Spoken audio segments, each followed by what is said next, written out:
Okay, we know that we said we'd look at DB Cooper this week, but we lied. Yeah, not intentionally. No. How could we let something this momentous go past without looking at it? Come on. Avengers vs X-Men. This is going to put to rest so many pub arguments. Yeah, absolutely. For example, could Spider-Man beat Gambit?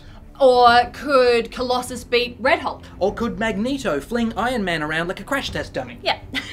Now, AVX number 0 actually sold out on the first day and it's now in its reprint. By the time this episode airs, number 1 will already be on the shelves, but we really wanted to get onto this, so we're looking at 0. Yeah. So, AVX number 0, written by Brian Michael Bendis and Jason Aaron, with art by Frank Cho and Jason Keith, is more of an appetizer comic than a fully fledged one. It's kind of like a teaser trailer, a little taste of what's to come. And it is really just a little taste. It's a really good decision that they've put number 1 only a week after number 0, because I don't think this would have held the fans. Yeah, especially the first half that is actually written by Bendis. It just seemed a little underdone. There's a fight between Scarlet Witch and MODOK, and then there's kind of an emotional reunion back at Avengers Mansion, and then that part's over.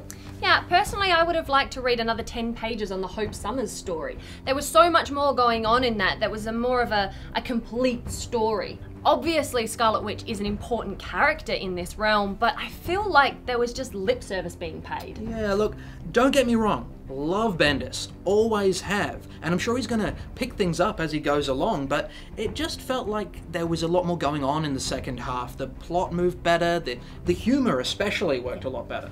But the artwork in this is beautiful throughout, both halves. Cho and Keith do an amazing job on this. There are some amazing massive panels of almost chaotic movement. But the thing that I like the most are the more detailed panels, the close-ups and the faces of the characters. You can really feel the emotion that's coming through these pages amongst all the fighting and the explosions and stuff. And the colours are so vivid as well. I love that. There's very little that's realistic or gritty about any of this art, and that's exactly what you want for this. This is the Avengers fighting the X-Men. We want hyper reality. We want images that just jump off the page and assault your eyeballs. And this comic really does give you that. No, you're completely right. It really does. Yeah. Now, I've decided that you're going to go first on this one, so...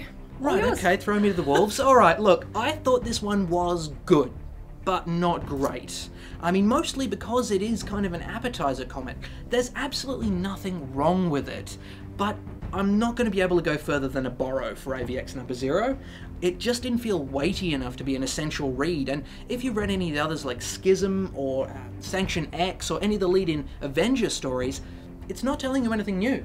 No, I actually agree with you on this one. This is a borrow for me as well. 0 seems to be like the book that you kind of flick through at the comic book store while you're waiting for number 1 to come out. Look, if you're a completionist or a massive Avengers fan or X-Men fan, absolutely go and get it. It is still a fun read, like you said, there's nothing wrong with it. But ultimately for me, this is a borrow.